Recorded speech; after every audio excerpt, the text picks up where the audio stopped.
Hey,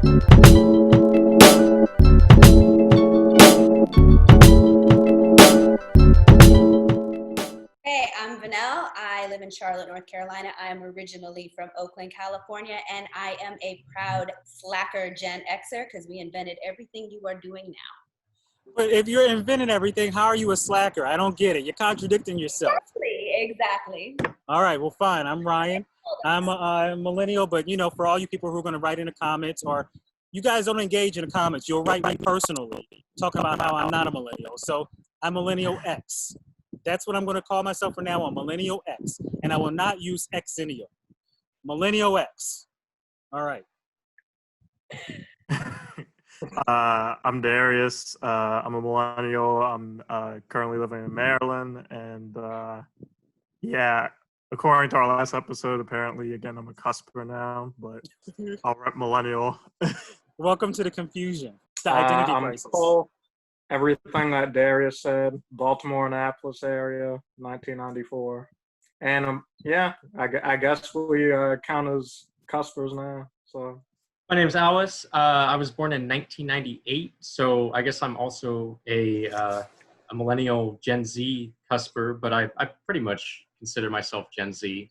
And I live in Texas. Tommy, 1988, millennial, and was born and raised on the East Coast, but West Coast for life in terms of music. West Coast. So do you feel that music, for the question for the room, is music dead? No. No. well, Because everybody always says there's no good music out there. What does that even mean? That? No, people that don't listen to new music believe that because they don't listen to new music. I think that there are certain genres that you could say are pretty much dead. Hard rock music is dead, and that might be a good thing. Hard rock? But I think hard rock died with Nickelback. And that was depressing rock. That was No, don't insult emo. Emo and Nickelback are two separate things now. Okay. Nickelback's definitely not emo. Yeah, I think traditionalists I get there into acoustic instruments and they go, oh, nobody plays instruments anymore. But if you look at DJs, they know more about music than probably any single type of, I guess, musician would know of in the past. As far as the history and just different samples and stuff. Yeah, well, Ryan, there's more to know. Yeah. Ryan, you watched the BET Awards, and who was the first person who performed, or second person who performed? Oh, because I'm about to say Public Enemy and a whole bunch of people performed on the BET Awards. Flavor Flav was even. I thought they kicked Flavor Flav out. Public Enemy, by the way. That's what I thought. Why was he there? They weren't in the same room. Of course, it's Corona, so that explains that. But gosh, I felt like everybody had live music. I don't really recall. Who was the second performer, though? Masego, he performed, and he does that, what's the guy's name? FK... Oh, FKJ. Yeah, FKJ. He does a thing where he can play all these different types of instruments, and, he'll play, a couple measures, he'll set that in, then he'll move to the next instrument. And, he's one of those multi-talented guys that, if all you do is talk about how music used to be, then you'll probably miss them. Yeah. I will say, though, I do miss real bands, as far as Earth, Wind & Fire, Gap Band, even, which, by the way, I put Maxwell and Sade, they're their own genre. They're just their own. Okay. Their bands are phenomenal. So, I kind of miss that.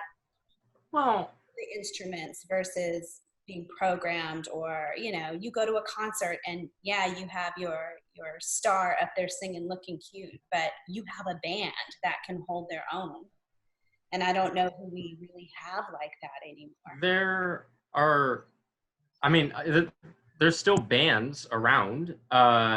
It isn't as common in I guess the biggest, most popular artists, but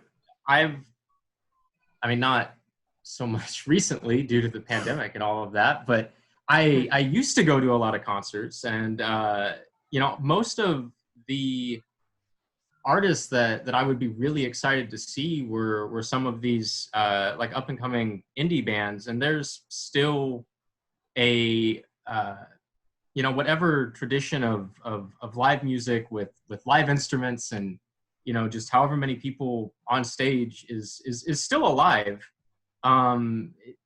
It just depends on what you're seeking out. So you mentioned the pandemic. So with the pandemic and everything, that the civil unrest that's going on, do you think that will lead to a little bit of a renaissance of something, I guess the return of message music, protest music? Maybe people have more time on their hands to pick up an instrument and the band will return to the mainstream. With protest music, we've sort of been living in a, I guess, renaissance of protest music, for lack of a better term, for the last 4 years. Perhaps even longer than that. I think that there will be a creative renaissance, not necessarily politically, but just because you have all of these writers and musicians that are pretty much locked up at their homes. They're not touring right now, of course. So, that gives people a lot more time to write new material. I feel sorry for John Legend, because John Legend just released an album a couple of weeks ago, and it just seems like it's from a different era. Like the music, the happiness, the colors on the cover, he just seems so happy. And it's almost just like watching old music videos with people, like the thong song, when everybody's like dancing on with each other. And you're just thinking, gosh, like separate people, social distance. Like that's a different era. We don't do that anymore. We isolate ourselves now. I'm glad that was the case, though, because that's one of the things that I think about and I worry about, like when we're going through times of like where it doesn't seem like the zeitgeist is that positive, like how that affects the music. I think music and the zeitgeist like affect each other, but it's like one of those things where it's like we're talking about like musicians creating music during the quarantine. I'm like, I hope it's not all depressing music, because the situation is a down situation, and like they can respond with like some up tempo, more upbeat music. So that's good that Legend has been able to do that, I think.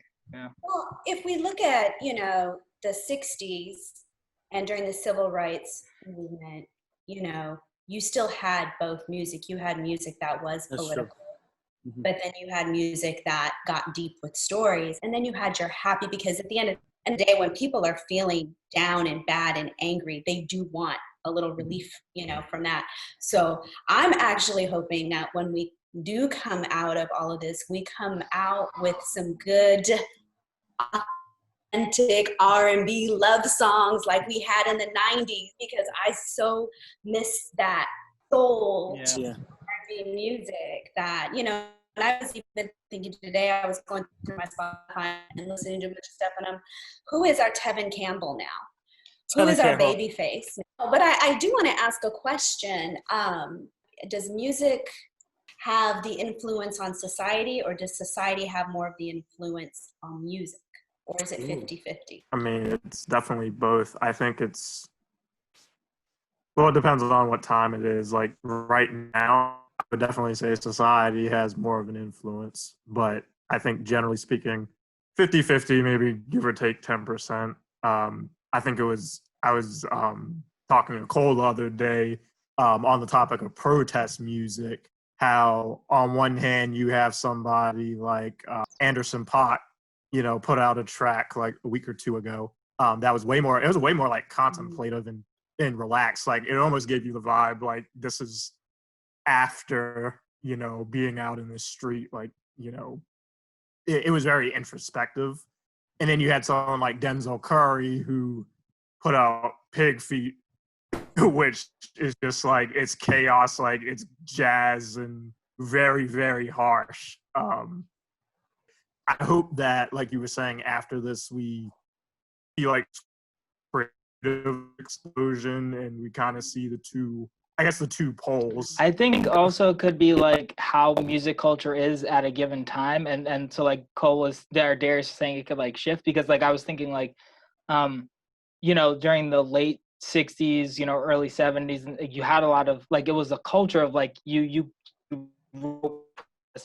know, war, ball of confusion, you know, those types of songs. And it was like a culture that was like, yeah, you can speak out against the powers that be. But then like, and I think that, you know, a lot of people accepted that that was, you know, within the realm of what musicians were supposed to be doing or could be doing. And then like, you know, we in the 2000s, you know, we had the Dixie Chicks having the audacity to speak out against the Iraq war, and they were, you know, became that was it for them. So I mean, I think it also, you know, whether music is consciously willing to try to affect society, I think that music culture can be different at different times. Worth mentioning that the Dixie Chicks are no longer the Dixie Chicks. They're just I saw that. Yeah. What are they? now. Yeah.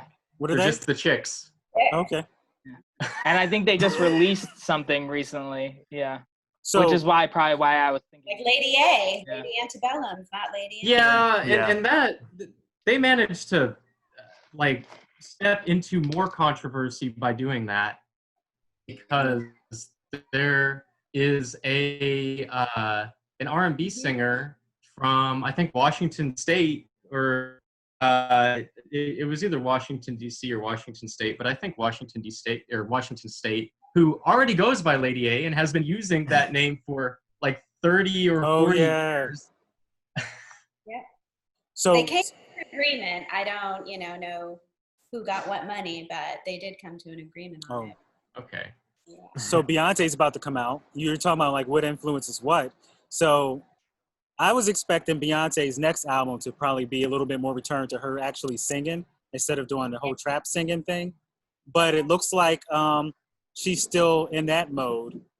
And she did the Savage. What was it? Savage. I'm a Savage. What was that song? The remix? Savage remix. Yeah, she was on the remix for Savage. So she's still rap singing.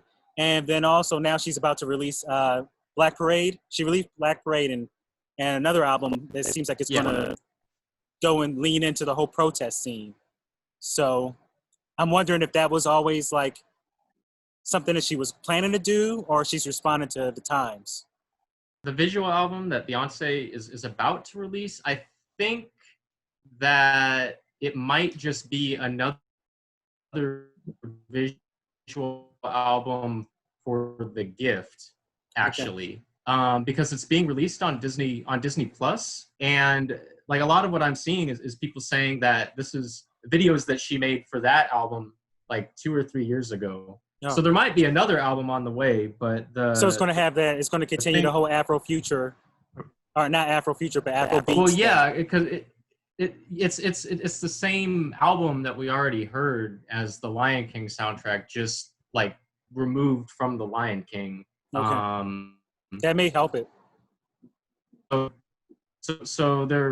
it might, and there might be more new Beyonce music on the way, but I think that that's all that the visual album that she's about to release is. But we'll see. I would be very excited if it was something new, of course, but we'll see. I didn't listen to the Lion King soundtrack, by the way. I mean, does that generally sound right as far as having all those different people in there, like the general sound that you would get from having them involved in that project? I liked the line. I liked it. I mean, I didn't really fully associate it with the Lion King. Sorry, I got to change scenes because it's about to rain. And I'm not sure if it was Cole or Darius that was asking with artists like Kendrick and Pharrell, and whoever else. They were all featured, like all the artists that you named, Jesse Reyes. They're all featured on that soundtrack. Yes, and I actually checked on the Wikipedia page, and according to Wikipedia, the visual album that's releasing next month is for that soundtrack. So it's part 2. Well, it's not even part 2. It's the same soundtrack. It's just with it like a visual album that's separate from the Lion King. Yeah. So Come on now, we want something new. It's bad enough Lady Gaga's back, and she sounds like she just walked out of 2008. To be fair, because I think that Chromatica is just okay. I'm with her acoustic era.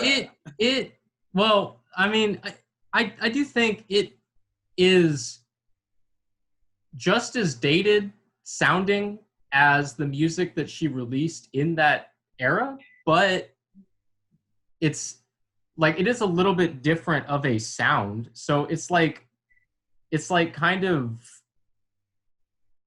I don't know if nostalgic would be the word, certainly not retro if we're talking about a decade ago, but the kind of production on Chromatica is a bit different than the kind of music that she was actually making at the time that stuff was popular. Personally, I would love for a musician to come out sounding like they just came out of the 1960s or 1970s. That would be Motown, awesome. Soul, or like Vanilla was saying about like that. We do. Sounding like they just came out of 90s R&B. So Yeah, Leon Bridges. Yeah, Leon Bridges. Leon Bridges, Yeah. And here's what I was going to say, and this will bring, since this is generational talk, this will work in some generation. I think during the lockdown, because of Instagram and the whole versus, the challenges, I think so many like artists from yesteryear, Erykah Badu, Jill Scott, they're all relevant and making a comeback. Now I want like a Brandy versus Monica song now. You know what I mean? So I think well, they do, but I think my point is I think Gen X is going to have a resurgence. And meanwhile, the 80s babies, my age group, first wave millennials or whatever, I think we're kind of having a little bit of a crisis. We may be kind of stale and dated for a little bit as we figure out until everybody realizes that they're in adult contemporary land. Yeah, you'll go through the first purge of people in their 30s who don't make the transition. I agree with that. Because Katy Perry sounds old. God, I hope we don't have another Taylor Swift album. Drake, I think that Drake song, the last Drake one, that just sounds so cheesy. I know it's people like, what's the line dance thing? What is that? Well, okay, no, Tootsie Slide is trash. It's trash. It sounds like it's going to be played at weddings for the next couple of years. Once you play at weddings, you're done. I don't dislike some of the other songs on that. What is it? Like, it's not really a mixtape collection of songs, mostly leaked songs that he released. But no, Tootsie Slide is complete trash. Drake is interesting because he is really good at jumping onto whatever kind of trend that is going on and making it less interesting. And I kind of feel like that. It's too easy to make fun of Drake. I'm sorry. We can calm down. Why are you draking? Drake is fine. Drake. I like your cell phone. What's that? You call me on the cell phone? I like that. I actually like that. Hotline Bling. I like that. See, look, my mind's already gone. How many women can he sing about that have left his butt? I was gonna say another word. He's the modern LL Cool J. That's what he is. He has No. LL Cool J. Only women love him. Only women love him. Yo, LL Cool J is one of my favorites, and I can't think of a single Drake song that I like. Wait, okay, but no, I wasn't insulting him. That's not an insult. I mean, look, I trash talk Drake, but I've got like Take Care on vinyl laying around somewhere. I like Drake. I like Drake. But it does make me sad. He's depressing. Well, I'm not insulting Drake, I promise. And I love LL Cool J. Even though I'm not a lady, I love LL Cool J, so, you know. Damn, he has so many good songs. He did. Oh, man. And he had like 40, 30 years of good songs, right? Well, I know, I'm thinking of like the 90s ones, like Mama Said Knock You Out, Doing It, Hey Lover, those types of. I need love. When I'm alone in my room, sometimes I stare at the wall, and in the back of my mind, I hear my conscience call, telling me I need a girl who's as sweet as a dove. For the first time in my life, I see I need love. There I was, giggling about the game. Yes. Nice. I was there for the Phenomenon era. So I don't know. I think we're in a transition. I think as people figure out if they want to be happy or sad right now musically, I don't know. Yeah. But what a time, I think, for music artists, because like, you know, we said earlier about, you know, who shapes who? Does music shape society? Does society shape music? And I do think it's a little of both, but what a time we are at for music artists to step up and help shape society to what we do want it and need it to be. You want a utopia? Let's sing about it. You want let's sing about it. You know? Hey, Kendrick, come back out. Give us something. Where are you, Kendrick? Hey, he's got. I think TDE is actually blocking their artists from releasing anything right now. And the reason why I say this is because on Lockdown, there's a J-Rock verse on the video, and that verse isn't on streaming anywhere. Right. So what's up with that? I think that the label just doesn't really want to be promoting any new music with what's going on right now. Mm-hmm. Which I mean, it's respectable, I guess. It's also, you know, some people say, well, this is the time that we need new music from Kendrick or someone like that. But I think that that's what's going on. So we have no movies, we have no music. What's it's that? All about money. It's all about money. The music industry is the dirtiest industry in this world. I think too many stories. I think Hassan Minaj did an episode about that, about the money in the music industry. Hassan Minaj on Netflix. On Netflix. Yeah. Speaking of what Vanell said, like I want to hear like a Sly and the Family Stone, like Everyday People, like for the 21st century. Like where's a song like that, you know? Shoot, I just want Arrested Development to come back. I like their People Every Day. I posted them the other day. That's one of my favorite songs. Mm-hmm. Yeah, I wouldn't mind that. I thought that's the era that Tyler, the Creator, I thought he was going to bring us into like this alternative rap, hip hop renaissance. And I guess technically we are there, but it still feels like it's underground. But if we want UNITY, you see what I did there? Yeah. Then we need to have the music reflect that as well. Yeah. This weekend on Disney Plus is releasing a lot of stuff. Of course, Hamilton is available. That's gonna be on good. July 3rd. And since we're talking about like music over the past 20 years, obviously, like 20 years ago, if you said Hamilton would have been, you know, like the big, I guess, Broadway, but also just hip hop or rap finding its way into that realm, I guess everybody would have just thrown their hands up in the sky. I guess, like, what do you guys think about that?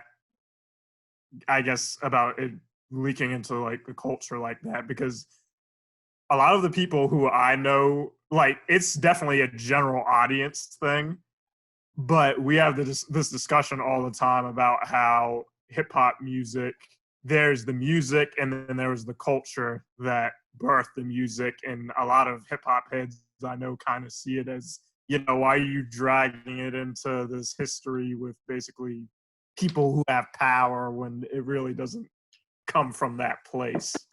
So you're saying, do I think that the combination of the Hamilton style music is good, and will that be relevant? Yeah, I'm perfectly fine with that. I mean, granted, I haven't seen Hamlet. I haven't seen Hamilton yet. I've listened to the soundtrack, but I haven't actually seen it. So I'm looking forward to the Disney Plus release. Okay. But cool. I mean, I think anything that combines the arts. I mean, we've been combining the music genre. Now, I guess we're blending theater and film and all that. I think that's great. Multimedia productions. That's perfect. Beautiful.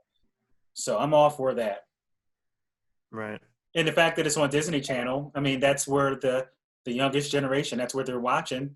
So let's hope that they get inspired. But I was saying, like, I think that's where we are right now. We're at this transitional place.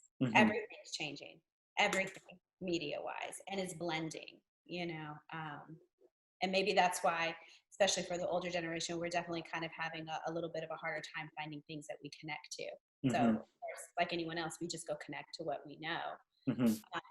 And it's not for lack trying Mm-hmm. to connect to the newer things. It's just we don't identify it with it. Like I said, for me, it's the 90s R&B songs. I mean, life was different in the 90s. Men wore suits. They bought you drinks. Everybody dressed up to go to the club. You know, you hung out at Jeffrey's or Kimball's East, and it was a fashion show, and people didn't just hook up. That I mean, some people did, but you know, they were still good girls. It was okay to be a good girl. There were songs about good girls, you know, and now it's just hard. There isn't that soul to music. There, for someone like me, it doesn't feel like there's romance and love stories in R&B music anymore. Well, blame Biggie. He's the one. Biggie, what's that Biggie song? I'm effing you tonight. That's when it started. What was? But I'm also going to take that is the 90s. We killed music. But I'm going to take responsibility as well. Yeah, we killed it. Generation that we killed it maybe with a little bit of Luke Skywalker, and you know, because we fought for them to not be censored. Luke Skywalker or Luke from Miami? Yeah. Yeah. You know what I mean? You know, and that ushered in the thong song. You know, a decade later, but we fought for music to not be censored, and then so it's not censored. It's all out there. So maybe Gen Alpha, my kids, our kids, will rebel against Xers and Millennials and now Zers with like the most wholesome stuff ever. Like that will be the rebellion. We'll be so offended by their like wholesome music. It's gonna be gross. You don't need to go that far back. Yeah, I think it doesn't even necessarily need to be like just completely wholesome. You know, like Silk and you know H-Town. I mean, like the songs were, you know, I'm like there was. And you but it's like that. But like Vanilla was saying, like there was soul in that music. I feel like, and I don't know. I just like modern R&B. I don't know. I'm like there's a few guys that I still listen to. Like I like Trey Songz albums, but 2000s. For like the most part, like I can't think of like an R&B artist, a contemporary R&B artist that is like anywhere on the level of the stuff that like Next and the stuff in the 90s. You know, Jodeci. There's no Jodeci out there today. No. Yeah. I noticed R&B dying by around the time that Ray J became a big star. Oh yeah. Sexy Can I? 81. I mean, the last like I'm thinking the last big R&B artist that I remember listening to, which probably would have been early 2000s, would have been like your Bobby Valentino. Slow down. Like pimping all over the world. D'Angelo's Untitled. Yeah. I was gonna say a lot of them are like D'Angelo and Maxwell, who had huge gaps in their careers, and then they came back and came out with another album. I'm trying to think. Or like Raphael Sadiq. Yeah, or Raphael Sadiq. Yeah, he's never gone. Yeah, a lot of the people. My artist name is Lucy Pearl. Lucy Pearl's great. Yeah, the version with Dawn. Yes. Yeah, but most of the R&B people I can think of, like there's definitely less good male R&B singers who are like new to the scene. But I think of like her, Summer Walker. Yeah. I'm looking through my list here. Even Kali Uchis, I think she kind of has that. What's her name? She died in like 2000. Amy Winehouse. Oh, Winehouse, yeah. Yeah. She kind of has a little bit of that sound. Like there's a lot when you bring in like the UK singers as well. And again, this is the benefit of having music that's a lot more global. I have been able to find a lot of like very good singers. I just don't think they're going to get super popular the same way. I want to point out, although I mean the sound of R&B has changed in part due to these two artists, but nobody has mentioned SZA or Frank Ocean Right. I was about to say Frank Ocean. Yeah. Oh yeah, you're Yeah. right. Frank Ocean he's kind of disappeared, but from what I understand with SZA, I don't know where she's at right now, but the last I heard was she damaged her vocal cords. Yeah, vocal cords. Yeah. Well, Frank Ocean did put out like 3 singles. Wasn't it last year or 2018? It was last year. Well, I mean, he's been putting out singles for like the last 3 years, really, just every once in a while. Because now I think he has like his own like imprint or something like that he's able to release stuff just whenever he wants through. That seems to be the but normal now. I think Chanel, which was like the last Frank Ocean song that most people would say is like actually pretty like really good, was in 2017.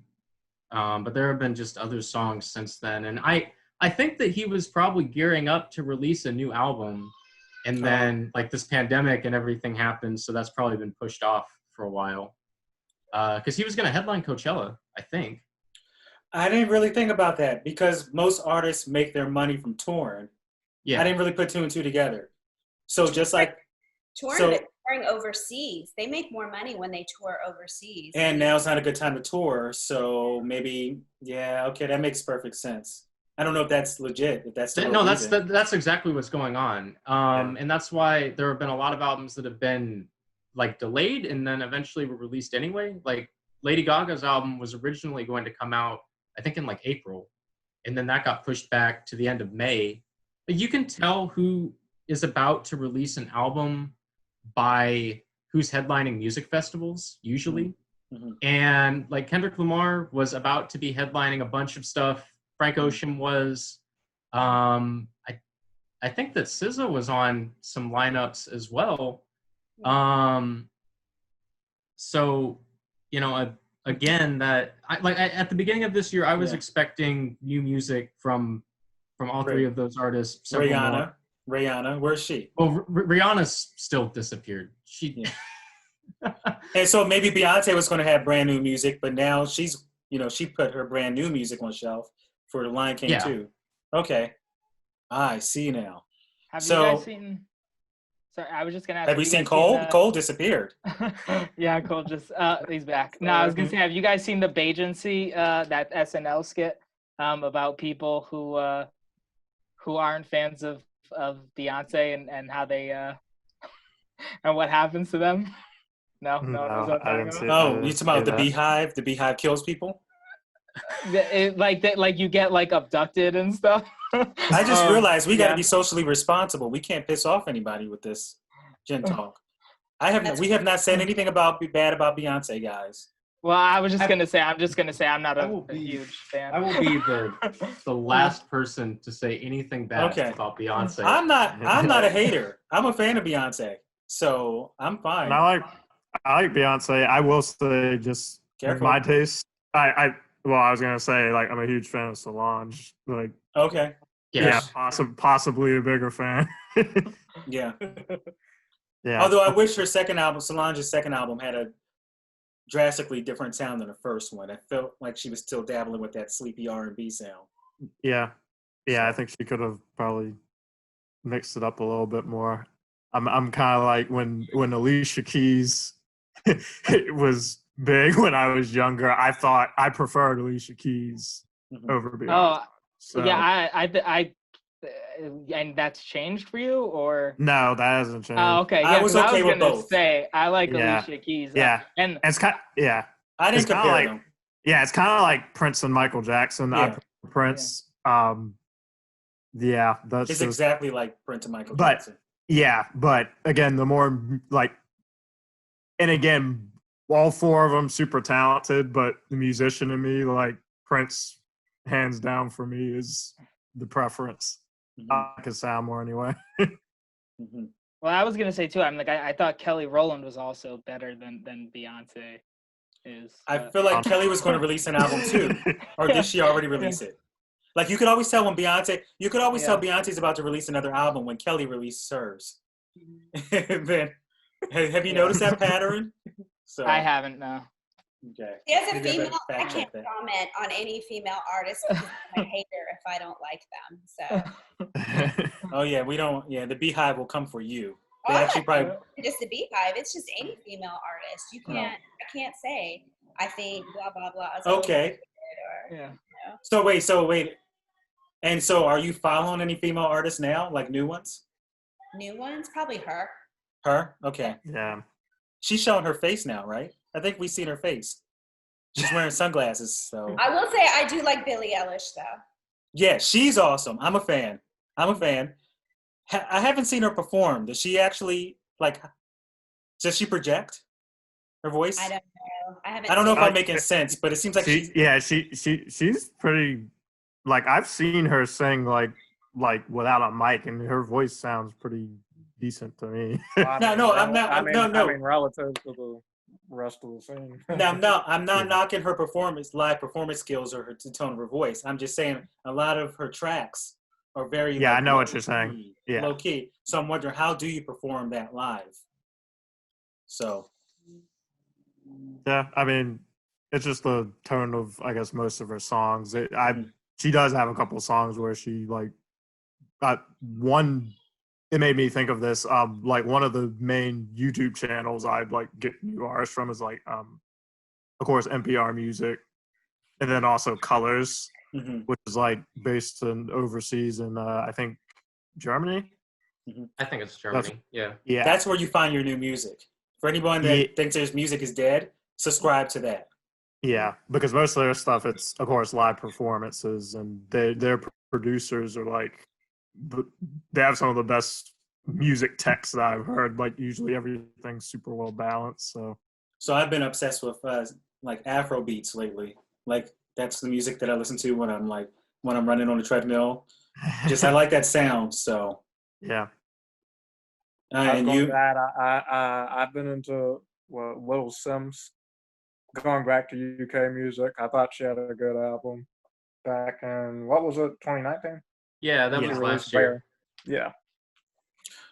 I mean, honestly, that was because I've listened to just UK hip hop in general for a while, and that Little Sims album is probably like the best that I've heard out of anyone. Yeah. From over there in a long time. So for like anybody watching, like, you know how the UK has these crazy like soulful R&B singers like Adele. Their hip hop can be kind of muted and monotone, but Lil Sims is like she reminds you of just like probably a late 90s artist. I was about to say that. Yeah. Yeah, the Gen Zers in the UK, I feel like they're out 90 and 90s and whatever. Yeah. Everyone. They're so 90s. Yeah, like it's retro there right now. They're killing that. Same thing with Tom Misch. I send you videos from time to time with him. He's like, I think he's 22 or 23 years old now, and he's a producer there, plays guitar. He's got that, old school sort of R&B vibe going on. Well, is it like, are they discovering 90s R&B, just like maybe how back in the 90s some of our generation discovered the 60s and 70s soul? So what I do know from people that I know that play in different 90s R&B bands and stuff, 90s R&B has always been big since the 90s in Europe and Asia. Yeah. So it's never gone out of style there. And jazz is also very big in Asia, especially Japan as well. Yeah. So, like I said earlier, they make a lot of their money touring overseas. They don't have to put out anything new. They can because there's just such a love for 90s R&B. That reminds me of a video I saw that made the case that disco and house never really died. Well, I mean, dance music is huge in Europe. And also in South America. And I mean, like, I think that, a few years ago, like EDM, it seemed the EDM was huge here, and that was like, sort of at like the forefront of popular music. You had the Chainsmokers that were at like the top of the chart for way too long.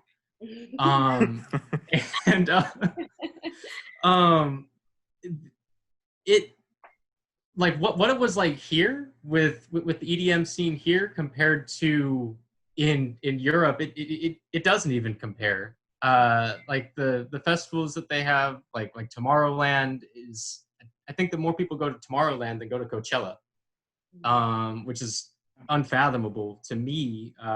You know, sort of, I guess growing up here where, like, I mean, I listened to dance music, but most people that I knew just weren't really into anything, or you know, maybe they thought that it was all Skrillex, and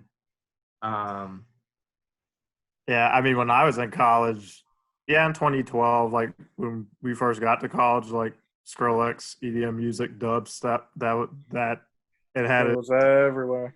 Yeah, it had its day in the sun.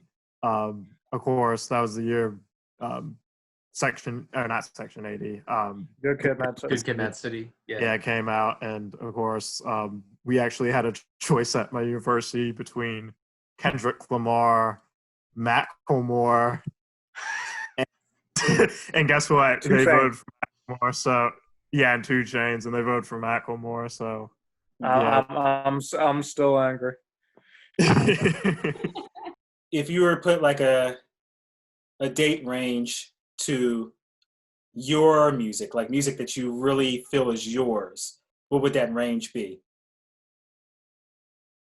For me, I would say like 2015 or 16 to maybe still now. And how old were you in 2015? Let's see. I'm 21 now, so I would have been. No, this is. Let me do math. Like 16, I think. 16. Yeah. Okay. Yeah. 16, 17. Yeah. All right. So but I mean, like I think that the music that, and I mean, of course, I'm younger, but the music that I think really defines what I'm into is, some of it's still coming out, and a lot of it I would go back that far, as say about 2015, 2016, 17, and like 18. Definitely those 4 years for sure. So my range is I would say when I first felt like this is my music instead of this is the music that like my parents have on. I would say probably about 1994. I mean, there were like a lot of hits in 1992 that I liked, but a lot of those were like crisscross, like stuff that was tailored to kids. But like 94 is when I felt like that's my scene. So I was 13, and I feel like even though I still listen to new stuff all the time, I can keep up with you guys so far still with new music. But I feel like my music probably, I would say between 1994 to maybe 2014, maybe around that time. I guess Kendrick Lamar, what's the one that song, the album with All Right? Was that 2015? That was Pimp a Butterfly. Yeah, I would say 2015. Yeah, so I would say from the the first Brandy album to Pimp a Butterfly. There you go. All right. So what about you, Vanell? That's a hard one for me. Actually, I'm having to look at my iPhone because music has just been always such a huge part of who I am. Like, it is literally, if I hear a song, it sends me back to that time. It's a soundtrack for my life. So, I mean, I would have to say all the way from like James Ingram and Peebo Bryson to Mint Condition and Babyface and Heather Headley. And I mean, it's hard because I can even find music even more recent that, from 2015, if I hear it, I'm back there. But I guess I would have to, if you tell me I can only pick like 10 years, I'd probably say 85 to 95. 85 to 95. Well, no, it doesn't have to be 10 years. It could be as long as you want. Just like when you like were at that point, like I remember back in the late 90s, I never missed new release Tuesdays. Like I was just a massive consumer of music. And I still check. Now everything comes out on Fridays, and you can thank Beyonce for that. Right, yeah. And I still check, what's streaming on Friday. So I'm still the same person. I'm still a lover of music. That's never going to end. But like, gosh, there was a point where I felt like, okay, Ryan, you're collecting music like you collect comic books. Like you got to you need to save your money. That's what I'm talking about. Like when I just was like, it was my treasure, music all over the place. Yeah, I would say then that would be early 90s for me. But it's funny about collecting because what I do collect is music videos. Mm-hmm. I hoard Yeah. music videos. I love music videos. That's why YouTube is awesome. And Apple But I Music. pay for mine because I got them on iTunes, so I have like iTunes. my catalog. Yeah. I make playlists now with music videos, so I play it. So I'm creating my own MTV. Mm-hmm. So, what about you, Tommy? So, I mean, like, I wasn't alive for the time period. You don't have to be alive. I liked Big Band. Yeah, I was gonna say. I mean, my musical home is the 60s and 70s Motown and soul, and like just to like give an idea of like what I'm talking about, like Temptations, obviously, Jackson 5, Wilson Pickett, Edwin Starr, and Edwin Starr and Aretha Franklin, probably my two favorite artists. You know, Staple Sisters, Martha Reeves, like just all that is like that's where I feel most. That's my main home. But then obviously then there's the 90s R&B and hip hop. You know, Naughty by Nature, Jodeci, Silk, H-Town. When I was younger, Too Close was like my favorite song for all of 1998. So, you know, and like you shouldn't have been singing it at that age. Oh, I know. I was 10 years old. I had no idea what they were talking about. And all I knew was like whatever is happening in this song, it resonates very strongly with me as a 10-year-old. I was in a nostalgia group and I remember asking people, do you know what like Candy Shop and Milkshake? Do you know like they're like, hey guys, do you know what that song was about? And this is the top 2000 nostalgia group. And I think the main demo in this group were like Gen Zers. So I just came out and was like, hey guys, when you were little, did you understand what Milkshake and Candy Shop were about? You're like, no, actually I didn't. You know, they had to look it up. So yeah, it's so funny. I was singing that song all the time. I had no idea what I was talking about, like, and what the lyrics were about. But yeah, it was just, all I knew was that it was a really good song and just, it spoke to me. But that's, go on. I was going to say, and I just wanted to mention, since Tommy mentioned the Staples sisters, I did not expect to see Mavis Staples on the Run the Jewels album. In Vogue was on a Chance the Rapper album. Yeah. Yeah. Oh, yeah, you're right. I forgot about that. I would say my years, I mean, I started really like being aware of music, like you said, when 50 Cent came out with Candy Shop or like Ordinary People with John Legend. Like I remember pretty much everything that came out from 04 onward. And again, like when Kanye first came out. Yeah, when Kanye West first came out. 2004 was a good year. Yeah, it was a really, really good year. Even the or Missy Elliott, 2003, 2002, somewhere around there. I mean, since I played drums, like I've gone through, in particular genres, like I really hit the 70s to death. Just like with jazz, you listen to Kind of Blue until like you're dreaming about it. So I can't really say that. I would probably say 2004 through like 2015 or 16 is probably where I'm most comfortable, where I'm aware of like everything that came out. But I would say even with the 60s, 70s, like I